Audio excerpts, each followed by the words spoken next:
Saludos y bienvenidos de nuevo a este programa que en IFM Noticias hemos llamado Candidatos en IFM Noticias, un espacio que creamos en el medio cada vez que es momento de acercarse a ejercer la democracia en las urnas. Un programa que tenemos en IFM Noticias con la convicción que ustedes desde sus casas aprendan a tomar decisiones informadas y en el momento de dar su voto pues lo hagan realmente por esa persona que usted cree que cumple con los valores y con la capacidad de estar al frente de un país. Recuerden que el próximo año no solo tenemos elecciones presidenciales, sino que también se vienen las legislativas en el mes de marzo, elecciones que desde IFM Noticias hacemos un llamado a no ser indiferentes ante ellas, porque este año también el Congreso de la República en el 2026 tendrá un papel clave, no solo de aprobar o desaprobar leyes, sino que tienen en las manos las decisiones de los ciudadanos del país.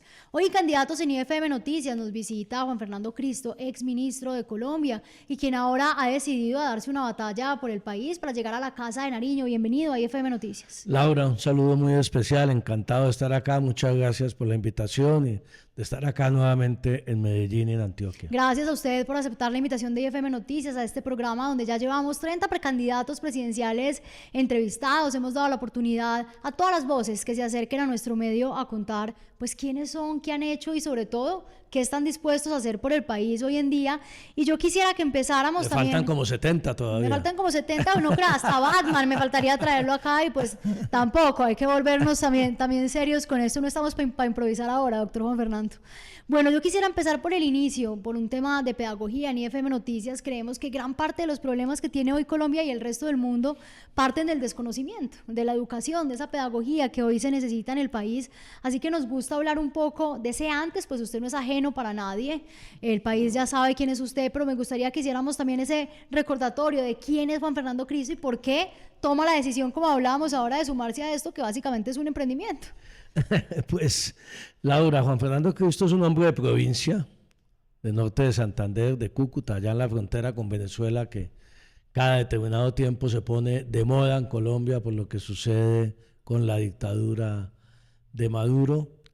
Es un hombre de provincia que cuando terminó el bachillerato en su ciudad se vino a estudiar a Bogotá Derecho, que estudió Derecho y empezó a través del Derecho a tomarle mucho gusto al derecho público, al servicio público después, y que comenzó, digamos, desde muy joven una trayectoria pública en el Poder Ejecutivo. Y es un liberal de provincia, además de principios y convicciones liberales de toda la vida, de familia liberal, nací y moriré siendo liberal de pensamiento, más allá del partido.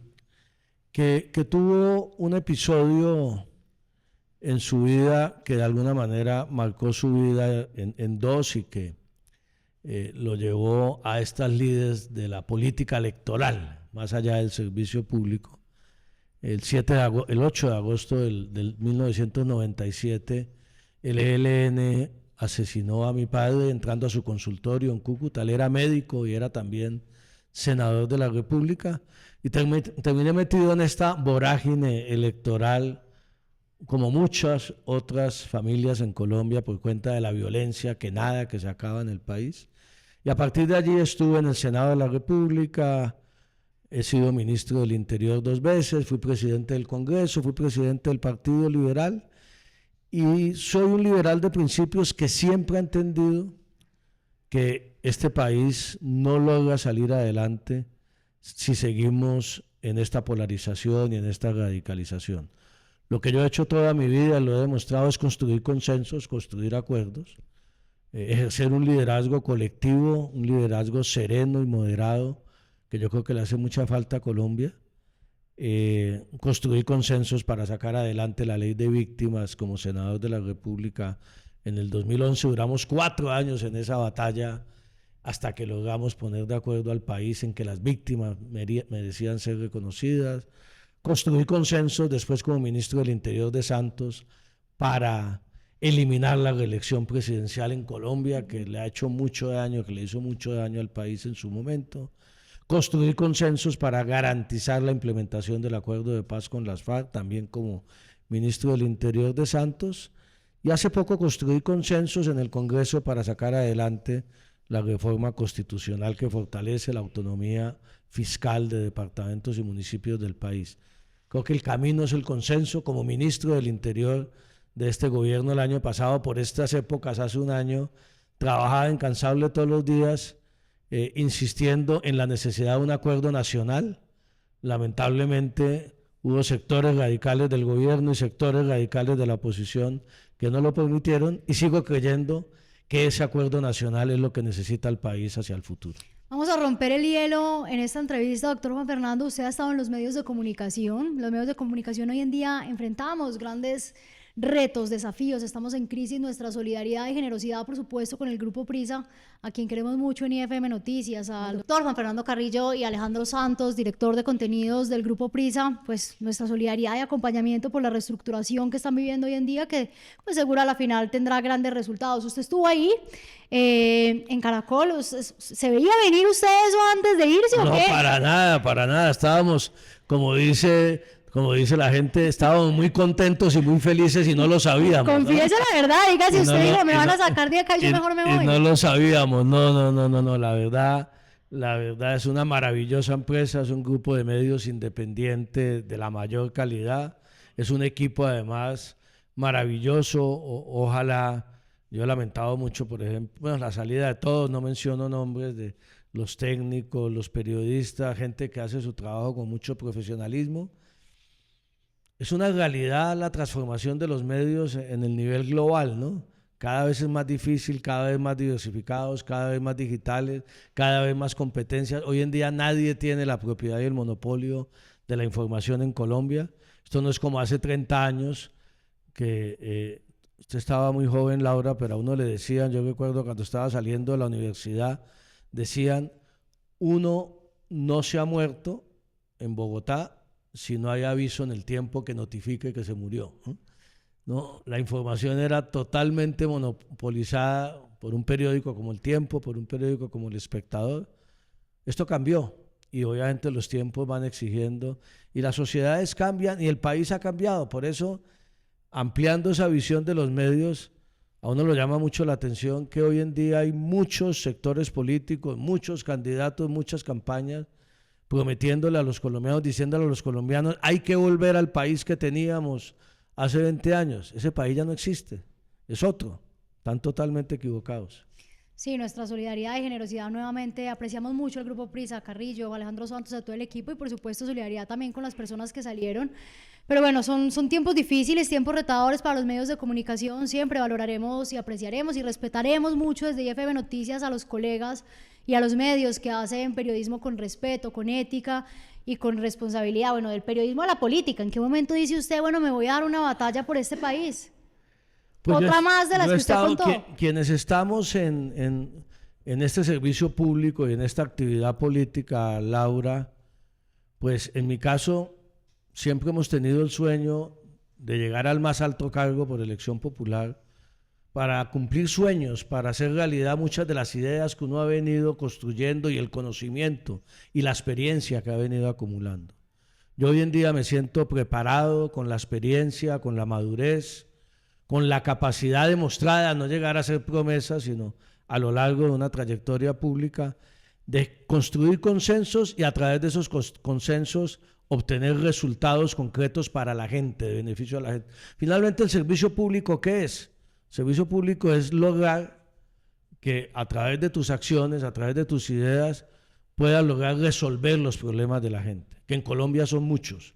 Sigue existiendo mucha pobreza, mucha desigualdad, mucha exclusión en el país, y cuando uno está en este ejercicio dice, pues aquí hay una posibilidad en este momento. Veo un espacio precisamente para la clase de liderazgo que hemos ejercido. Yo he sido coherente toda la vida, voy a seguir haciendo exactamente lo mismo. No me van a ver en campaña diciendo que si llego al gobierno voy a destripar a la gente de izquierda, o que si llego al gobierno voy a exterminar a la gente de derecha, como candidatos salen a decir, y a ofrecer una hoja de vida y de servicios al país. Tomé la decisión hace muy poco, le confieso. Yo estuve esperando meses ahí en Caracol precisamente, tenía muchas ganas de quedarme, porque me encantó el oficio. Creo que usted salió antes, que no me saquen de acá, dijo usted. No, la verdad que no, pero y me demoré en tomar la decisión, yo le confieso, porque empecé a ver la campaña y dije yo, bueno, si aquí sale un candidato que me convenza, que esté planteando lo que yo creo que necesita el país, que esté haciendo las cosas, pero la verdad es que yo lo que empecé a ver fue un superávit de candidatos, un déficit de propuestas, un superávit de insultos, de descalificaciones, de ofensas, de grosería, de gritería, que no es lo que le conviene al país, y nada de propuestas, ideas, hasta que, pues comenzando el mes de noviembre, además tuvimos una decisión muy positiva de la Corte Constitucional que garantizó los derechos políticos de En Marcha. Llevamos 7 años construyendo esta fuerza política y coincidió esa decisión con que ya se estaba agotando el tiempo y dije yo, bueno, lancémonos al agua, que fue el miércoles pasado, y la verdad pues ya metidos en esta tarea. Ahora, con esa decisión de la Corte, ¿cree usted que eso también dará apertura a que también pase lo mismo con los otros partidos, con el de la vicepresidenta Francia Márquez, con el de incluso el alcalde de Medellín, Federico Gutiérrez? ¿Qué piensa usted? Son situaciones distintas. Yo creo que la gente se ha confundido mucho porque esos temas no son fáciles de entender, los temas jurídicos. La decisión de la Corte Constitucional de alguna manera cierra la puerta, digamos, restringe mucho las situaciones en las cuales se tiene derecho a la personería jurídica. No conozco la situación en detalle de los otros partidos, pero la situación de En Marcha era totalmente distinta porque fue el único partido que en el 2022 participó en una coalición que eligió congresistas, que eligió senadores, que tuvo una participación activa en una coalición. Los otros partidos, realmente los que perdieron personería, no habían participado en coaliciones que tuvieran representación en el Congreso. A nosotros en IFM Noticias y a mí personalmente, pues como ciudadana, sacándome un poco de ese rol de periodista, me preocupa mucho lo que usted mencionaba ahora, y es el tema de la gritería, de la decencia, de volver a lo esencial, a la ética, a los valores, a lo que somos. Usted fue ministro y ahora hay un gobierno de Gustavo Petro que ha tenido bastante gritería, por decirlo de alguna manera, y necesitamos volver a lo esencial.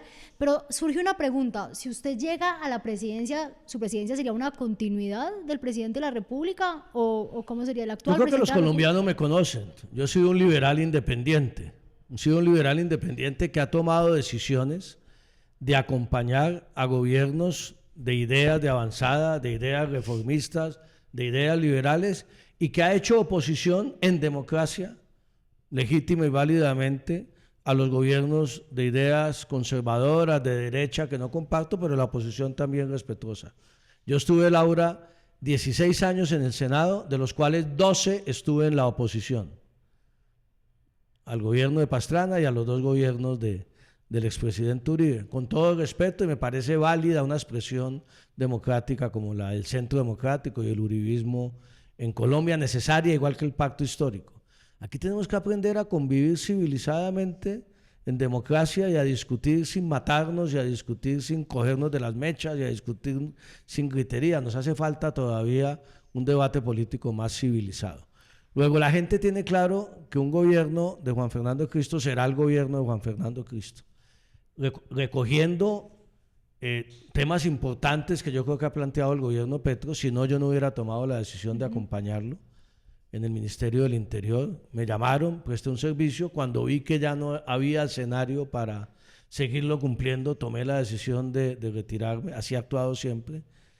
Y yo creo que en Colombia tenemos que empezar por quitarnos de la cabeza esa costumbre que yo no sé si existe en muchas partes de la política del mundo, de los ismos, ¿no? Que si tú trabajas con entonces antes era lopismo, yerismo, turballismo, ahora petrismo, uribismo. No puede trabajar con un gobierno con independencia, con respeto, concentrarse en sus tareas del ministerio y no compartir muchas cosas. Yo creo que el espíritu reformista de este gobierno le ha hecho bien a Colombia. Yo creo que reformas como la laboral, la pensional, la reforma agraria, que se ha acelerado mucho, son reformas que este país necesita y que hay que continuar. Yo creo que restablecer el derecho de los trabajadores a horas extras y dominicales no tiene por qué llevar a la quiebra la economía colombiana, como algunos planteaban. Que garantizarle una pensión digna a 3 millones de compatriotas era lo menos que podía hacer el Estado colombiano. Pero también creo que este gobierno ha cometido equivocaciones, y equivocaciones graves, en las relaciones bilaterales con Estados Unidos, en el tema de la seguridad y la paz. Yo fui muy crítico de la paz total antes de entrar al gobierno, durante el gobierno, y lo sigo siendo después del gobierno. En el tema de la salud, yo creo que tenemos que ponernos todos de acuerdo, los colombianos, en la reforma del sistema de salud, pero una reforma concertada que garantice el papel del Estado y también el sector privado en la atención en salud. Digamos, hay muchas cosas por rectificar y hay otras por mantener. Esto no todo es blanco y negro, y el país ni está destrozado, como los catastrofistas y los fatalistas les gusta vender. El país va avanzando, vamos mejorando, desde hace muchos años además vamos mejorando, ni tampoco obviamente es Alicia en el País de las Maravillas, como el gobierno cree y como todos los gobiernos en general en Colombia creen cada vez que les toca su turno. No, sin duda hay que aprender a convivir en las diferencias. Hablábamos justamente antes de arrancar esta conversación que pues en Colombia no hay diálogo social. Y realmente pues en las diferencias es donde hay democracia, si lo pensamos de esa manera. Pero se lo preguntaba también porque usted inició esta entrevista diciendo algo que me gustó, cuando hablaba del dictador Nicolás Maduro, una postura bastante diferente también a la que tiene hoy en día el gobierno Petro y pues que nos preocupa. Y también hablaba de que no estamos como hace unos años, como también se ha hablado recientemente, sobre todo tras el magnicidio de Miguel Uribe Turbay y lo que ha pasado recientemente con la situación de orden público en el país. Usted, cuando fue ministro, trabajó por la autonomía territorial, que supongo que también será ahora una de las propuestas que tiene a la presidencia de la República. Yo quisiera que nos extendiéramos un poco en eso, que usted contara en qué está, porque está muy relacionado también con esto de hablar de la Colombia de hoy, con la Colombia de hace unos años, que usted pues reitera que no estamos ahí, que es muy diferente a la situación que tenemos hoy en día. Este país ha mejorado, y Medellín y Antioquia han mejorado. Ubiquémonos en los años 90. Palacio de Justicia, violencia narcoterrorista de Pablo Escobar, violencia de las FARC, un ejército superpoderoso que controlaba la vida de muchos colombianos, que se tomaba poblaciones a sangre y fuego, que hacía secuestros masivos en las carreteras. Una sola cifra, Laura, que salió ahora por parte de la JEP en la imputación a los excomandantes de las FARC. Entre 1993 y 2016, las FARC, solo las FARC, cometieron 23.000 secuestros en Colombia. 23.000 secuestros. Hoy en día tenemos todavía secuestros, hay que llegar a 0, pero obviamente la cifra pues, no tiene nada que ver con eso. En tema de homicidios, en tema de muertes de soldados y policías. Este país, no podemos caer en ese catastrofismo de decir, uy, volvimos 30 años atrás. No, este país ha avanzado mucho, ahí en seguridad y en muchos otros temas. Ayer nomás lo recordábamos en la Cámara de la Infraestructura, lo que hemos avanzado estos 30 años en aeropuertos, en puertos, en vías y ahora avanzando hacia los trenes. O sea, tenemos futuro, hemos superado momentos mucho más difíciles que los que vivimos actuales. ¿Qué necesitamos? Unirnos todos los colombianos. Y el tema de la autonomía territorial. Como estamos concentrados en el día a día y en el escándalo del día, hoy fue la financiación de la campaña del presidente, ayer los ministros involucrados en la unidad de riesgo, antier la condena al hermano del expresidente Uribe. Y hay muchos temas que tocar ahí, no se me vaya a adelantar. Entonces nos olvidamos de los temas fundamentales. Laura, este país, si no acabamos con el centralismo va a acabar con el país. La manera como se gobierna Colombia no lo estamos haciendo bien. Este es un país que por su tamaño y su población necesita urgentemente autonomía territorial. Necesita que, por ejemplo, Antioquia asuma muchas más competencias, se le den mucho más recursos del Sistema General de Participaciones para que resuelva definitivamente la atención y calidad en salud, en educación y agua potable y saneamiento básico. Que se pueda Antioquia, por ejemplo, hacer Antioquia mismo, Valle mismo, Atlántico mismo, defina cuáles son las vías terciarias que necesita, cuáles son las vías secundarias. Un Estado que funciona solo en Bogotá es un Estado ineficaz. Y es un Estado que además no es capaz de resolver los problemas de la gente. Necesitamos confiar en las potencialidades de los territorios. Ese cuento de que en Bogotá es donde se manejan las cosas bien y en el resto del país se manejan mal, es un cuento falso. Es un cuento falso. Es mucho más eficiente la inversión ahí en el territorio, porque saben qué es lo que está pasando, saben cómo está el parque, saben que necesita la escuela, saben que la calle necesita ser pavimentada. Necesitamos achicar dramáticamente, volver mucho más pequeño el Estado central y fortalecer el Estado en los territorios que además, Laura, es donde la gente lo necesita. Por eso sacamos adelante y votaron desde el pacto histórico, mire los consensos, hasta el centro democrático. Los dos extremos, digamos, en el Congreso, votaron nuestro proyecto de reforma constitucional que ¿qué va a garantizar? Hoy de cada 100 pesos, oiga bien esta cifra, Laura, que le entran al fisco nacional, 75 se quedan en Bogotá y solo 25 van a los departamentos y municipios. Con la reforma que aprobamos, gradualmente vamos a comenzar desde el 2027 a aumentar esa cifra y vamos a llegar a que de cada 100 pesos, 40 se queden en los departamentos y municipios de Colombia. Eso es una revolución en materia territorial. ¿Qué piensa usted? Lo mencionaba recientemente sobre esa decisión del CNE de la violación de topes de la campaña de Petro Presidente, pues que se pronunció, por supuesto, el presidente y pues dijo que esto era un tema de oposición, que mandado por Fico, como era de esperarse, y por el expresidente Uribe. ¿Qué piensa usted? Porque yo le digo que en Colombia ya estamos cansados de meterle las culpas a terceros en vez de hacernos cargo de las Pero eso pasa de lado y lado, ¿no? No, solo se ve el gobierno, sale una decisión, poniendo este ejemplo porque sale una decisión pero que le gusta a alguno y entonces los otros critican. Y así ha sido, por ejemplo, con el juicio del expresidente Uribe y ahora con la otra decisión. Colombia me conoce a mí. Yo he sido un respetuoso de toda la institución. He trabajado por el fortalecimiento institucional de Colombia. Básico. Nosotros tenemos que respetar y acatar todas las decisiones de los organismos que están jurídicamente, tienen la competencia para tomar esas decisiones. Yo no comparto, digamos, la manera como hoy funciona la organización electoral en Colombia. Colombia necesita urgentemente, a mí me han derrotado una y otra vez como ministro en el Congreso, una reforma política y electoral. Y lo que ha pasado con esta investigación, Laura, de la campaña, más allá de la coyuntura, primero, respeto y acatamiento a la decisión del Consejo Electoral, sea la que sea. Pero segundo, esto nos debe poner a mirar más adelante, porque cada 4 años repetimos la misma historia. Antes fue el Ñeñe con la campaña de Duque, que no fue sancionado, antes Odebrecht con la campaña de Santos y de Zuluaga. Si nosotros no modificamos el sistema político y electoral en Colombia, si no modificamos todas las reglas de financiación de campañas, si no construimos una organización electoral autónoma, independiente, alejada de esas sospechas políticas que son las que tiene hoy, porque el Consejo Electoral es elegido por los mismos partidos políticos, pues no vamos a ser capaces de hacer una democracia más transparente y más equitativa. Eso es lo que pienso. ¿Y el escándalo de alias Calarca? Eso es una barbaridad. Yo lo he dicho. Me pareció muy afortunada la decisión del Procurador General de la Nación de suspender, porque mientras avanzan las investigaciones, para que no interfieran las investigaciones, al general Huertas y al funcionario de la Agencia Nacional de Inteligencia. Obviamente la suspensión no quiere decir que ya se les está declarando responsables sin un juicio y sin el debido proceso, pero sí se puede interferir la investigación. Y lo que yo pienso, lo he dicho estos días, ¿no? Primero,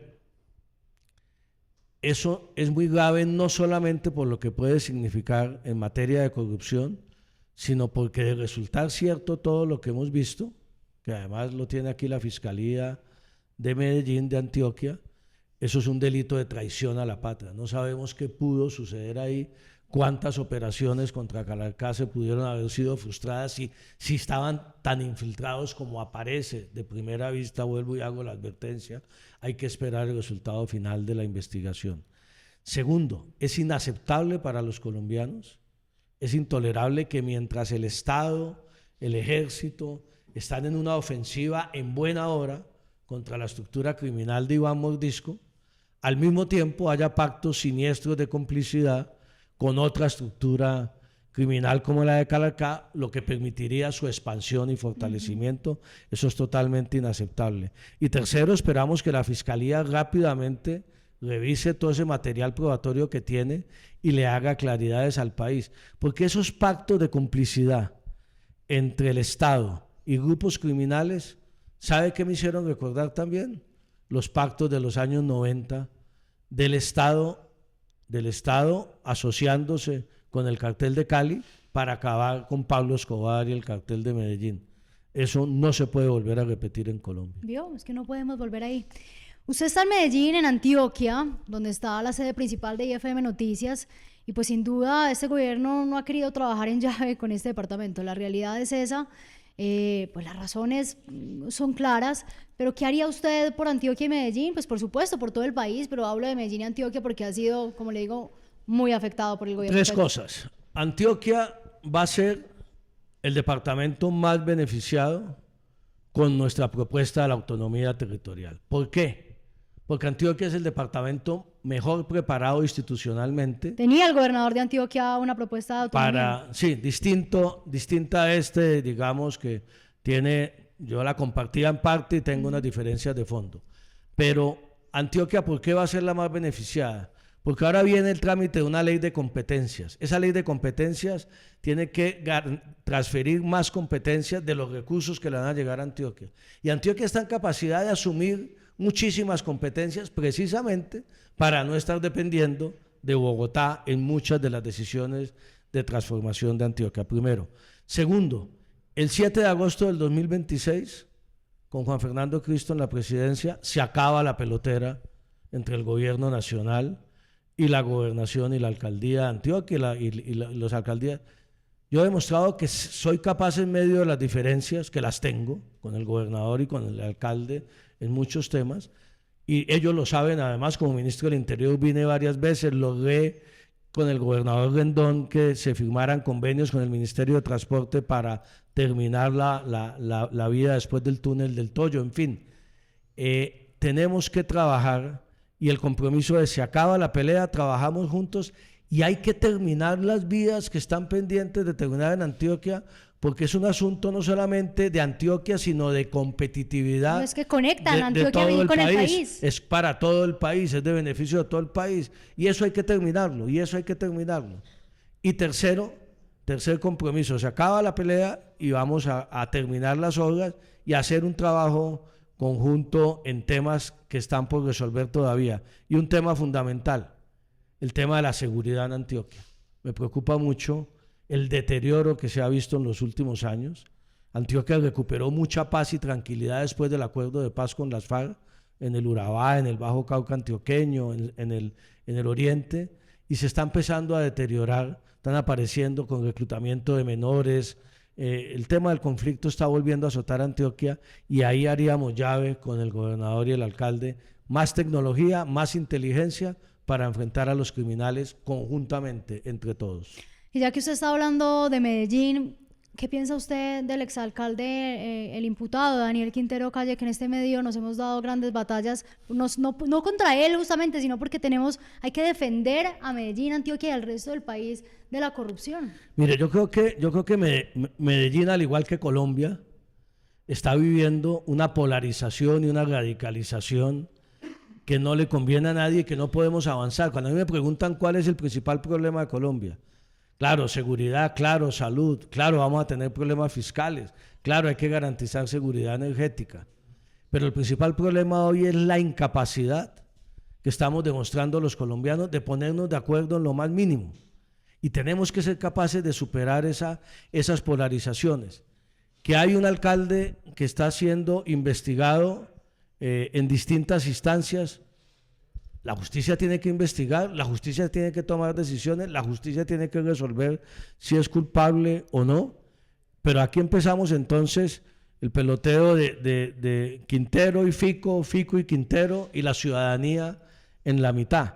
Yo creo que, al igual que pasa en Colombia, en Medellín hay que hacer un cese bilateral del fuego, que cada quien se dedique, el alcalde, a administrar y no a hacerle oposición a la administración anterior, y la administración anterior pues a defenderse en las instancias judiciales, y que se le garantice el debido proceso para que los colombianos sepamos realmente al final quiénes son los responsables de estas situaciones de corrupción que nos preocupan a todos, que se han denunciado en Medellín. ¿Qué es lo que más rescata usted del gobierno actual que le daría continuidad si usted llega a la Casa de Nariño? Creo que lo dije anteriormente.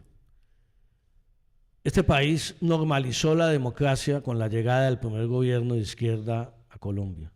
Sectores históricamente, Laura, excluidos de la sociedad colombiana, hoy se sienten incluidos. Hoy se sienten parte del Estado colombiano, de la sociedad. Eso no lo podemos perder. Aquí hay unos sectores de la población que durante muchísimo tiempo sintieron que no hacían parte de esa sociedad y del Estado. Eso me parece, ese espíritu incluyente del gobierno nacional frente a esos sectores, comunidades afros, indígenas, campesinas, es muy importante mantenerlo. Segundo, las reformas sociales. La reforma agraria sigue siendo indispensable para Colombia. Este gobierno ha avanzado, falta mucho por hacer. Y la reforma laboral y la reforma pensional me parece que es lo mínimo que podemos hacer para avanzar más en equidad en Colombia. Yo mantendría ese espíritu social, ese espíritu de inclusión del gobierno, que lo comparto realmente, por el que trabajé en el ministerio para sacar adelante la reforma laboral, la autonomía territorial, también compartimos eso con el gobierno nacional. ¿Y qué tipo de liderazgo necesita hoy este país, doctor Juan Fernando? Necesita un liderazgo que no grite, un liderazgo que no pelee, un liderazgo que no esté todos los días cazando peleas, ni en el gobierno ni en la oposición. Aquí nos dedicamos a las recriminaciones mutuas. Mire el tema de la salud. Aquí la discusión en salud se volvió, oiga, usted es el culpable estos 3 años de que se dañó el sistema de salud, y del otro lado es que estos se robaron la salud durante los últimos 20 años. Y el paciente, y al que no le está llegando el tratamiento y el medicamento que no le están suministrando, tenemos que ver cómo se resuelven los problemas. Necesita un liderazgo que genere consensos, un liderazgo que convoque, que una y no que divide. Y ese liderazgo lo vamos a ejercer a partir del 7 de agosto del 26. En IFM Noticias somos conscientes pues, que el país ahora tiene grandes retos y desafíos, pero no nos gusta quedarnos solamente en el problema. Nos gusta también que la gente sepa que así como hemos salido de momentos difíciles en el pasado, pues también vamos a superar lo que tenemos hoy en día, y hemos tratado de mantener la esperanza, la confianza, que la gente siga creyendo en este país, que sigan creyendo en las oportunidades, que los jóvenes no se vayan, que encuentren esas oportunidades acá en Colombia, y pues que sigamos acá pedaleando, como decimos en Medellín, y siguiendo luchando por este país que tanto amamos y que defendemos desde este medio de comunicación. ¿Qué mensaje de esperanza le daría usted a Colombia antes de cerrar esta conversación? Pues mire, un mensaje de optimismo, un mensaje de fe y un mensaje de esperanza. No tienen razón, no se dejen creer aquellos que están dedicados en campaña a venderle a los colombianos que esto no tiene futuro, a vender el catastrofismo, a vender el fatalismo. Este país ha avanzado mucho en este siglo, en todos los frentes, y vamos a seguir avanzando. El mensaje es de optimismo, de fe, de esperanza, que vamos a ser capaces de superar los problemas que siempre hemos tenido. En Colombia los problemas no nacieron el 7 de agosto del 2022, cuando llegó al gobierno Gustavo Petro, ni van a desaparecer por arte de magia el 7 de agosto del 2026. Tenemos que trabajar por superarlos. Más allá, tenemos que despetrificar la discusión en este país, es el mensaje también que les quiero dejar, mirar hacia adelante, y somos capaces de superar los problemas, de ir mejorando, manteniendo lo que se puede haber hecho bien y rectificando el camino sin dudar de lo que se ha hecho mal durante estos 3 años. Ese es el mensaje de fe, optimismo y esperanza. Cero catastrofismo y consensos y acuerdos. Vamos a trabajar para ponernos de acuerdo en unos mínimos y demostrarnos que sí somos capaces como sociedad de avanzar juntos, porque una sociedad que no se pone de acuerdo para resolver nada es una sociedad condenada al atraso.